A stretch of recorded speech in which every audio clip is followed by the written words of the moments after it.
Praise the Lord. எல்லாரும் எப்படி இருக்கிறீங்க? நம்ம லைஃப்பில் நம்ம ஆண்டவரிடம் நிறைய காரியங்களை குறித்து கேட்டிருப்போம். அதாவது விடுதலையாக இருக்கலாம், ஆசீர்வாதங்களாக இருக்கலாம். ஆனால் அவன் நமக்கு நடக்காமலே இருந்து கொண்டு இருக்கலாம். ஏன்னு யோசிச்சிருக்கீங்களா? ஒரு சின்ன குழந்தை தன்னுடைய கண்ணுக்கு எது வேணும்னு படுதோ அதை எல்லாத்தையும் தனக்கு வாங்கி தரும்படி தன்னுடைய பேரண்ட்ஸ் கிட்ட அடம்பிடிக்கும்.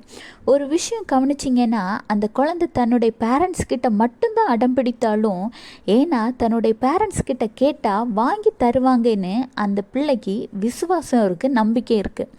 அந்த குழந்தை தன்னுடைய தாய் தந்தையின் மீது இருந்த அந்த விசுவாசம் இன்றைக்கு உங்களுக்கு ஆண்டவர் மீது உள்ளதா? அரைக்குறையான விசுவாசம் இல்லைங்க.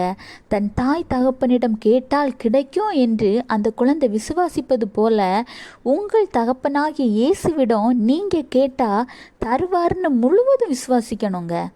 ஆண்டவர் இதை குறித்து என்ன சொல்கிறான்னு பார்ப்போமா?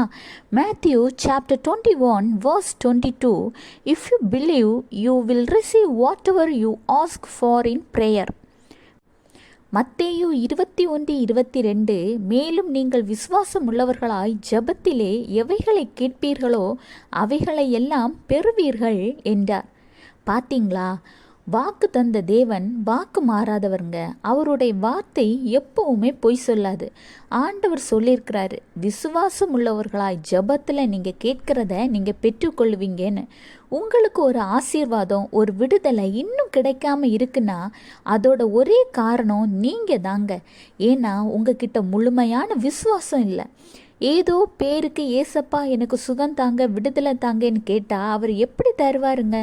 ஒரு தகப்பனை போல் அவரை நினைத்து உரிமையோட, அப்பா நீங்கள் எனக்கு விசுவாசம், அதாவது விசுவாசத்தோடு கேட்குறேன், எனக்கு நீங்கள் ஒரு சுகத்தை விடுதலையை தந்தே தீரணும், தராமல் நான் விடவே மாட்டேன்னு ஒரு குழந்தையை போல ஆண்டவர்கிட்ட கேளுங்க.